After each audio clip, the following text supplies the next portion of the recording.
வணக்கம். செய்திகளை விரிவாக பார்ப்பதற்கு முன்னதாக இந்த நேரத்திற்கான தலைப்புச் செய்திகளை முதலில் பார்க்கலாம். தமிழ்நாடு அரசியலில் அதிரடி திருப்பமாக திமுக கூட்டணியில் இணைந்தது தேமுதிக. அண்ணா அறிவாலயத்தில் முதலமைச்சர் மு.க.ஸ்டாலினை சந்தித்து உறுதி செய்தார் பிரேமலதா.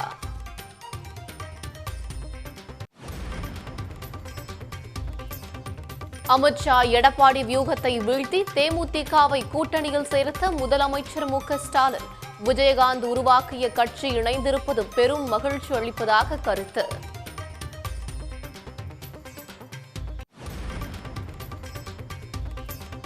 தமிழ்நாடு முழுவதும் தேமுதிகவினர் பட்டாசு வெடித்தும் இனிப்புகள் வழங்கியும் கொண்டாட்டம்.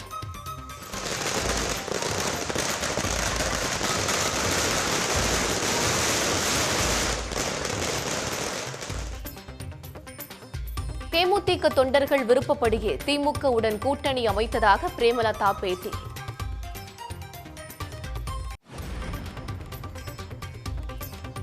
திமுக அணியில் தேமுதிக இணைந்ததற்கு காங்கிரஸ் உள்ளிட்ட கூட்டணி கட்சியினர் வரவேற்பு. கூட்டணி சேர்வது அந்தந்த கட்சி தலைவர்களின் விருப்பம் என எடப்பாடி பழனிசாமி கருத்து.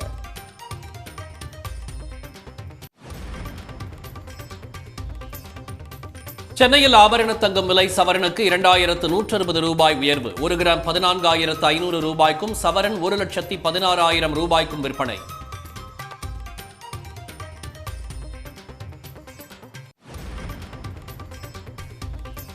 கச்சத்தீவு அருகே மீன்பிடித்த ராமேஸ்வரம் மீனவர்கள் 22 பேர் கைது. 4 படகுகளையும் சிறைபிடித்து இலங்கை கடற்படையினர் அட்டூழியம்.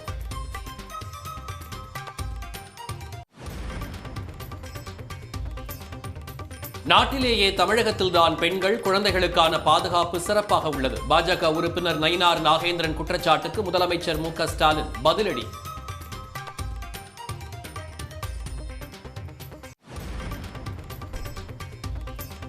மகளிர் உரிமைத் தொகை தமிழ்நாட்டின் கடன் தொடர்பாக சட்டப்பேரவையில் காரசார விவாதம்.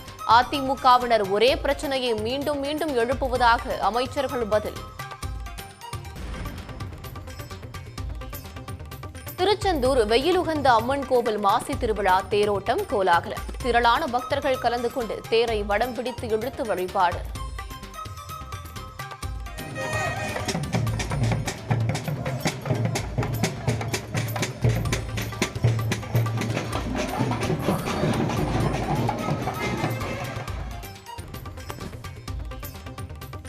தமிழ்நாட்டில் வக்ஃபு வாரியம் செயல்படலாம் என உச்சநீதிமன்றம் உத்தரவு. வாரியக்குழு சட்டப்படி நியமிக்கவில்லை என உயர்நீதிமன்றம் கூறிய நிலையில் தடை நிறுத்தி வைப்பு.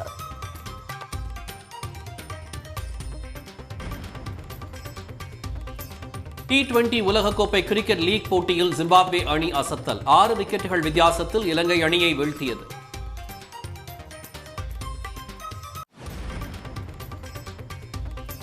கமல்ஹாசன் ரஜினிகாந்த் இணையும் புதிய படத்தின் போஸ்டர் வெளியீடு. ரசிகர்களின் எதிர்பார்ப்பை எகிர வைத்த ரெட் ஜெயின் தயாரிப்பு நிறுவனம். அதிமுக பாஜக கூட்டணி நேரடியாக அழைப்பு விடுத்திருந்த நிலையில் திடீர் திருப்பமாக திமுக கூட்டணியில் தேமுதிக இணைந்தது. திமுகவிற்கு எதிராக கூட்டணியை வலுப்படுத்த திணறி வரும் அதிமுக தேமுதிகவுடன் பாஜக தலைமை பேசி வருவதாகவும் விரைவில் என்டிஏ கூட்டணியில் தேமுதிக இணையும் என்றும் கூறி வந்தது. அதிமுக பாஜக கூட்டணியில் தேமுதிகவை கொண்டுவர பல கட்ட பேச்சுவார்த்தை நடந்தபோதும் திடீர் திருப்பமாக அக்கட்சி திமுக கூட்டணியில் இணைந்துள்ளது. சென்னை அண்ணா அறிவாலயம் சென்ற தேமுதிக பொதுச் செயலாளர் பிரேமலதா, விஜயகாந்த், பொருளாளர் சுதீஷ் ஆகியோர் முதலமைச்சர் மு.க.ஸ்டாலின் முன்னிலையில் கூட்டணியை உறுதி செய்தனர்.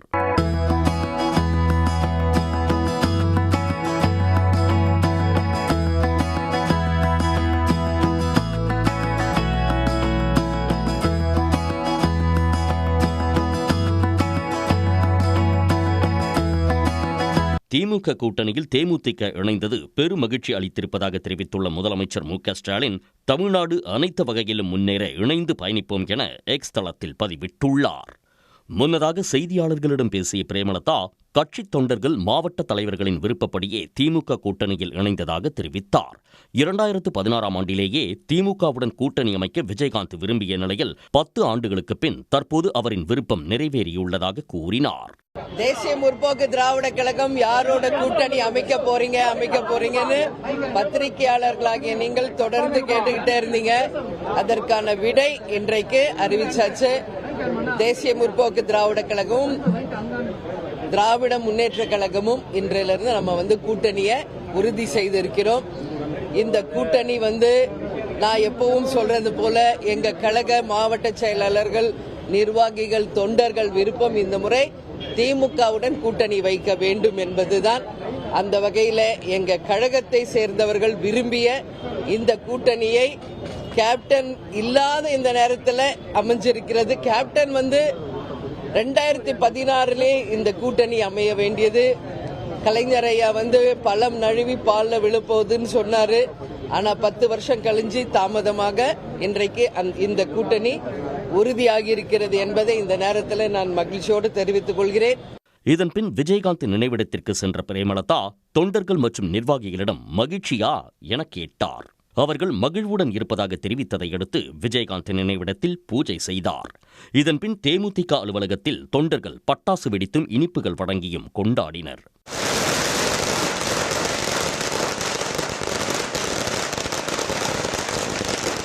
என்டிஏ கூட்டணிக்கு தேமுதிக உறுதியாக வரும் என எதிர்பார்த்த எடப்பாடி பழனிசாமி மற்றும் அமித்ஷாவிற்கு இது பெருத்த ஏமாற்றத்தை ஏற்படுத்தியுள்ளது.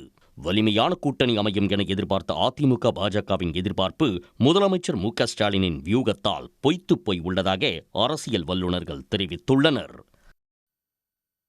திமுக கூட்டணியில் தேமுதிக இடம்பெற்றுள்ளதற்கு கூட்டணி தலைவர்கள் வரவேற்பு தெரிவித்துள்ளனர். இதை அதிமுக பாஜக விமர்சித்திருக்கும் நிலையில் அவர்களின் சதிகார பொறித்தாளும் அரசியல் தோல்வியடைந்திருப்பதாகவும் அவர்கள் சாடியுள்ளனர்.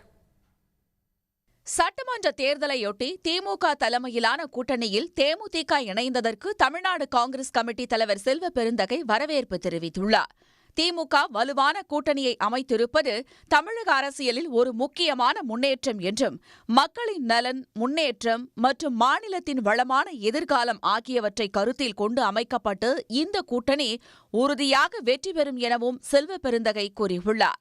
தேசிய முற்போக்கு திராவிட கழகம் அண்ணன் விஜயகாந்துடைய கட்சி, என்னோட அன்பு சகோதரி திருமதி பிரேமலதா அவர்கள் தலைமையில் இயங்குகின்ற தேமுதிக இந்தியா கூட்டணியில் திராவிட முன்னேற்ற கழகத்தின் தலைமையில் இணைந்திருப்பது வரவேற்கத்தகுந்தது. காங்கிரஸ் பேரியக்கம் வரவேற்கிறது. இது ஒரு நேச்சுரல் அலைன்ஸ், ஐடியாலஜிக்கல் அலைன்ஸ், சித்தாந்தத்தின் ரீதியாகவும் இயற்கை வடிவமாகவும் இந்த கூட்டணி இருக்கிறது. ஆகவே இந்த கூட்டணி மேலும் மேலும் வலிமை பெற்று கொண்டு இருக்கிறது. இதை வரவேற்கிறோம். மாண்புமிகு முதலமைச்சர் எல்லோரையும் ஒருங்கிணைத்த இந்த பணிக்கு என்னுடைய பாராட்டுதலையும் வாழ்த்துக்களையும் நன்றியினையும் தெரிவித்துக் கொள்கிறேன். இதேபோல் திமுக கூட்டணிக்கு தேமுதிகவை மகிழ்ச்சியோடு வரவேற்பதாக கூறியுள்ள மதிமுக பொதுச் செயலாளர் வைகோ அதிமுக கூட்டணி கலகலத்து போயுள்ளதாக சாடியுள்ளார். வலுவாக ஏற்கனவே இருந்த திமுக தலைமையிலான மதச்சார்பற்ற முற்போக்கு கூட்டணி இதன் மூலம் இன்னும் வலுவை பெறும். எனவே தேர்தல் வெற்றி என்பது ஏற்கனவே தீர்மானிக்கப்பட்டு விட்டது என்று நான் கூறி வந்தேன். இந்த தேமுதிக சேர்ந்ததும் இங்கே கூட்டணி மேலும் மேலும் பலப்பட்டு கொண்டிருக்கிறது. அங்கே கலகலத்து கொண்டிருக்கிறது. அங்கே எதிர்த்தரப்பிலே தேமுதிக வருகையால் திமுக கூட்டணி மேலும் வலிமை அடைந்துள்ளதாகவும் அரசியல் பகைவர்களின் அடிவயிறு குமையும் என்றும் எக்ஸ் தளத்தில் பதிவிட்டுள்ள விசிக தலைவர் திருமாவளவன் திமுக கூட்டணி உடையும் என எதிர்பார்த்த அவர்களின் கனவு பலிக்காமல் போனதாக குறிப்பிட்டுள்ளார். அதே நேரத்தில் தேமுதிகவின் முடிவை அதிமுக, தமிழ்நாடு பாஜக கட்சிகள் விமர்சித்துள்ளன. அந்தந்த கட்சியினுடைய தலைவருடைய விருப்பங்க. ஒரு கேப்டனின் கட்சி மூழ்கிற கப்பல்ல கேப்டனா போனா எப்படி இருக்குமோ அப்படித்தான் இந்த சூழ்நிலை. இதுல தமிழக முதலமைச்சர் இது மிகப்பெரிய ஒரு சவால், flow to the Amit Shah NDA அப்படின்லாம் சொல்ற அளவுக்கு ஒண்ணும் இல்லைங்க. தேசிய ஜனநாயக கூட்டணி மிக மிக மிக வலிமையாக இருக்கிறது. நிச்சயமாக நாங்கள் வெற்றி பெறுவோம். பிரேமலதா அவர்களுக்கு எனது அனுதாபங்கள். திமுக கூட்டணியில் தேமுதிக இணைந்ததன் மூலம் பாஜகவின் சதிகார பிரித்தாளும் அரசியல் மாபெரும் தோல்வி அடைந்துள்ளதாக இந்திய கம்யூனிஸ்ட் கட்சியின் மாநில செயலாளர் மு. வீரபாண்டியன் தெரிவித்துள்ளார். இதனிடையே தேமுதிக நிர்வாகிகளும் தொண்டர்களும் தமிழ்நாடு முழுவதும் பட்டாசு வெடித்தும் இனிப்பு வழங்கியும் கொண்டாடி வருகின்றனர். தமிழ்நாடு வக்ஃபு வாரியம் செயல்பட சென்னை உயர்நீதிமன்றம் விதித்த இடைக்கால தடையை நிறுத்தி வைத்து உச்சநீதிமன்றம் உத்தரவிட்டுள்ளது. தமிழ்நாடு வக்ஃபு வாரியத்துக்கு தலைவர் உட்பட 10 பேரை நியமனம் செய்து மாநில பிற்படுத்தப்பட்டோர் மற்றும் சிறுபான்மையினர் நலத்துறை உத்தரவு பிறப்பித்தது. இதில் சட்ட விதிகளின்படி இஸ்லாமியர் அல்லாத 2 மற்றும் பார் கவுன்சிலில் இருந்து ஒரு உறுப்பினர் நியமிக்கவில்லை என்று கூறி சென்னை உயர்நீதிமன்றத்தில் வழக்கு தொடரப்பட்டது. இந்த வழக்கை விசாரித்த சென்னை உயர்நீதிமன்றம் தமிழ்நாடு வக்ஃபு வாரியம் செயல்பட இடைக்கால தடை விதித்தது. இதை எதிர்த்து தமிழ்நாடு அரசு தாக்கல் செய்த மனு உச்சநீதிமன்ற தலைமை நீதிபதி சூரியகாந்த் அமர்வில் விசாரணைக்கு வந்தது. அப்போது சட்ட விதிகளின்படி 8 பேர் நியமனம் செய்யப்பட்டுள்ளதாகவும் இன்னும் 3 பேர் நியமனம் செய்யப்பட வேண்டியிருப்பதாகவும் தமிழ்நாடு அரசு வாதிட்டது. இதை ஏற்ற உச்சநீதிமன்ற தலைமை நீதிபதி அமர்வு சென்னை உயர்நீதிமன்றத்தின் உத்தரவை நிறுத்தி வைத்து உத்தரவிட்டுள்ளது. 8 உறுப்பினர்கள் கொண்ட அந்த வாரியம் சரியானது என்று என்னுடைய வாதத்தை ஏற்றுக்கொண்டு சென்னை உயர்நீதிமன்றம் விதித்த தடையை நிறுத்தி வைத்து இன்று உத்தரவு போட்டது. மறுபடியும் இந்த வக்ஃப் வாரியம் செயலுக்கு வரும். இஸ்லாமிய நண்பர்களுக்கு என்னென்ன செய்ய வேண்டுமோ அந்த வக்ஃப் வாரியம் தொடர்ச்சியாக செயலாற்ற இந்த உச்சநீதிமன்றம் உத்தரவு வழிவகை செய்யும். தமிழ்நாடு வக்ஃபு வாரியத்துக்கு நியமனம் செய்யப்பட வேண்டிய மேலும் 3 உறுப்பினர்கள் யார் என்பதை அடுத்த விசாரணையில் தமிழ்நாடு அரசு தெரிவிக்க வேண்டும் எனவும் உச்சநீதிமன்றம் உத்தரவிட்டுள்ளது குறிப்பிடத்தக்கது. மாநிலங்களவையில் காலியாகும் 37 எம்பி இடங்களுக்கான தேர்தல் அறிவிக்கப்பட்டிருக்கும் நிலையில் இந்த தேர்தல் தனிப்பட்ட முறையில் பாஜகவுக்கும் தேசிய ஜனநாயக கூட்டணிக்கும் சாதகமாக அமையும் என்று எதிர்பார்க்கப்படுகிறது. மொத்தம் 245 உறுப்பினர்களை கொண்ட மாநிலங்களவையில் 12 நியமன உறுப்பினர்களையும் சேர்த்து தற்போது 243 எம்பிக்கள் உள்ளன. ஜார்க்கண்ட், மேற்கு வங்கத்தில் தலா ஒரு இடம் காலியாக உள்ளது. 243 எம்பிக்களில் பாஜக தலைமையிலான தேசிய ஜனநாயக கூட்டணிக்கு 133 எம்பிக்கள் இருக்கின்றனர். இந்த எண்ணிக்கை பெரும்பான்மைக்கு தேவையான 121 விட 12 இடங்கள் அதிகமாகும். 133 பேரில் பாஜக மட்டுமே 99 எம்பிக்களை பெற்றுள்ளது.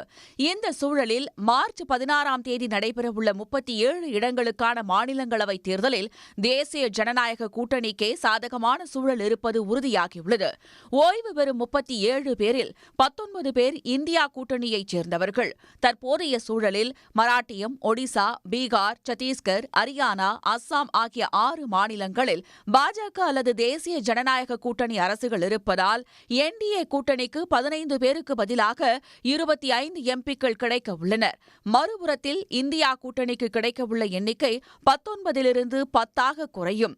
மகாராஷ்டிராவில் இந்தியா கூட்டணியைச் சேர்ந்த 4 உறுப்பினர்கள் ஓய்வு பெற்றாலும் போதிய எம்எல்ஏக்கள் இல்லாததால் ஒரு எம்பி மட்டுமே இந்தியா கூட்டணிக்கு கிடைப்பார்.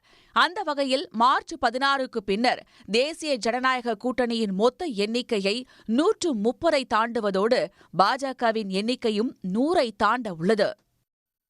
மகாராஷ்டிராவில் இஸ்லாமியர்களுக்கான இடஒதுக்கீட்டை பாஜக அரசு நீக்கியிருப்பதை சுட்டிக்காட்டியுள்ள முதலமைச்சர் மு க ஸ்டாலின் இதைத்தான் இந்தியா முழுவதும் செய்ய பாஜகவினர் துடிப்பதாக கூறியுள்ளார். தமிழ்நாடா என்டிஏவா எனும் 2026 ஜனநாயக போரில் தமிழ்நாடே வெல்லும் என்றும் மு க ஸ்டாலின் சூளுரைத்துள்ளார். மகாராஷ்டிராவில் காங்கிரஸ் தேசியவாத காங்கிரஸ் ஆட்சிக் காலத்தில் இஸ்லாமியர்களுக்கு 5% இடஒதுக்கீடு வழங்க அவசர சட்டம் பிறப்பிக்கப்பட்டது. இந்நிலையில் இஸ்லாமியர்களுக்கு வழங்கப்பட்டு வந்த 5% இடஒதுக்கீடு ரத்து செய்யப்படுவதாக முதலமைச்சர் தேவேந்திர பட்னாவிஸ் தலைமையிலான அரசு அறிவித்துள்ளது. இஸ்லாமியர்களுக்கு 5% இடஒதுக்கீடு தொடர்பான அனைத்து முந்தைய முடிவுகளும் ரத்து செய்யப்படுவதாகவும் அவர்களுக்கு சாதிச் சான்றிதழ் வழங்கப்படுவது நிறுத்தப்படுவதாகவும் தெரிவிக்கப்பட்டுள்ளது. இந்நிலையில் இஸ்லாமியர்களுக்கான இடஒதுக்கீட்டை மகாராஷ்டிர பாஜக அரசு ரத்து செய்து இருப்பதை சுட்டிக்காட்டியுள்ள முதலமைச்சர் மு க ஸ்டாலின் இதைத்தான் இந்தியா முழுவதும் செய்ய பாஜகவினர் துடிப்பதாக கூறியுள்ளார். இதுகுறித்து தனது சமூக வலைதளத்தில் பதிவிட்டுள்ள ஸ்டாலின், மறைந்த மகாராஷ்டிர துணை முதலமைச்சர் அஜித் பவார் 2014ஆம் ஆண்டு பிற்படுத்தப்பட்ட இஸ்லாமியர்களுக்கு 5% இடஒதுக்கீடு அளிக்கும் முடிவை எடுத்ததாக குறிப்பிட்டுள்ளார். அஜித் பவார் மறைந்த துயரம் மனதில் இருந்து அகல்வதற்குள் அவர் எடுத்த முடிவை சிறுபான்மையினர் வெறுப்பில் ஊறிப்போன பாஜக நீக்கியுள்ளதாக தெரிவித்துள்ளார். இதுதான் இஸ்லாமிய மக்களுக்கும் சிறுபான்மையினருக்கும் எதிராக பாஜக அறிவித்திருக்கும் ரம்ஜான் பரிசா எனவும் ஸ்டாலின் கேள்வி எழுப்பியுள்ளார். தப்பித்தவறி கூட தமிழ்நாட்டுக்குள் என்டிஏ வரவே கூடாதென ஏன் சொல்கிறேன் புரிகிறதா என வினவியுள்ள முதல்வர் ஸ்டாலின், வந்தால் நம் அனைவரின் இடஒதுக்கீடும் காலி என எச்சரித்து இருக்கிறார். பாஜகவினருக்கு ஒரு நாளும் வளர்ச்சி அரசியல் தெரியாது என்றும், தெரிந்ததெல்லாம் மதவெறி சூழ்ச்சி அரசியல் மட்டும்தான் என்றும் ஸ்டாலின் விமர்சித்துள்ளார். இத்தகைய வெறுப்பு என்ஜின்கள் தமிழ்நாட்டில் ஓட அனுமதிக்க மாட்டோம் என்று சூளுரைத்துள்ள மு.க. ஸ்டாலின், தமிழ்நாடா என்டிஏவா எனும் 2026 ஜனநாயக போரில் தமிழ்நாடே வெல்லும் என்றும் கூறியுள்ளார். ராமேஸ்வரம் மற்றும் மண்டபம் மீனவர்கள் 22 பேரை இலங்கை கடற்படையினர் சிறைபிடித்துச் சென்றனர். ராமேஸ்வரத்தில் இருந்து கடலுக்கு சென்ற மீனவர்கள் கச்சத்தீவு அருகே மீன்பிடித்துக் கொண்டிருந்த போது அங்கு வந்த இலங்கை கடற்படையினர் சுற்றி வளைத்து தாக்குதல் நடத்த முயன்றனர். 3 விசைப்படகுகளையும் அதில் இருந்த 18 மீனவர்களையும் சிறைப்பிடித்த இலங்கை கடற்படையினர் வலைகளை அறுத்தெறிந்தனர். இதுபோல மண்டபத்தில் இருந்து கடலுக்கு சென்ற 4 மீனவர்களையும் 1 விசைப்படகையும் இலங்கை கடற்படையினர் சிறைப்பிடித்தனர்.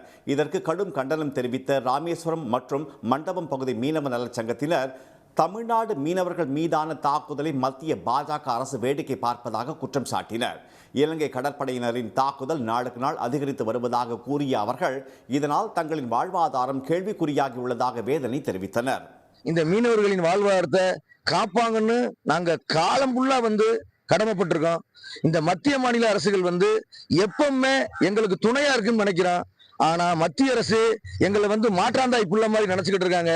ஒரு 10 நாள் நிம்மதியா தொழில் பார்த்தா நாங்க என்ன பண்ண போறோம்?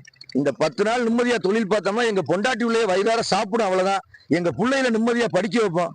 ஆனா அதுல நாங்க திங்கிற சோத்துல மண்ணலி வைக்கிறது இந்த மத்திய அரசா தான் இருக்கு. தமிழ்நாட்டு மீனவர்கள் 104 பேர் இலங்கை சிறைகளில் உள்ளதாகவும் 258 படகுகளும் அந்நாட்டின் வசம் உள்ளதாகவும் மீனவ சங்கத்தினர் கூறினர். இதற்கிடையே மீனவர்கள் கைது செய்யப்பட்டதற்கு கண்டனம் தெரிவித்துள்ள முதலமைச்சர் திரு மு.க. ஸ்டாலின், அனைவரையும் விடுவிக்க தூதரக ரீதியான நடவடிக்கை எடுக்க வலியுறுத்தி வெளியுறவுத்துறை அமைச்சர் திரு ஜெய்சங்கருக்கு கடிதம் எழுதியுள்ளார். உடனுக்குடன் செய்திகளை தெரிந்து கொள்ள சன் நியூஸ் பெல் ஐகானை கிளிக் பண்ணுங்க.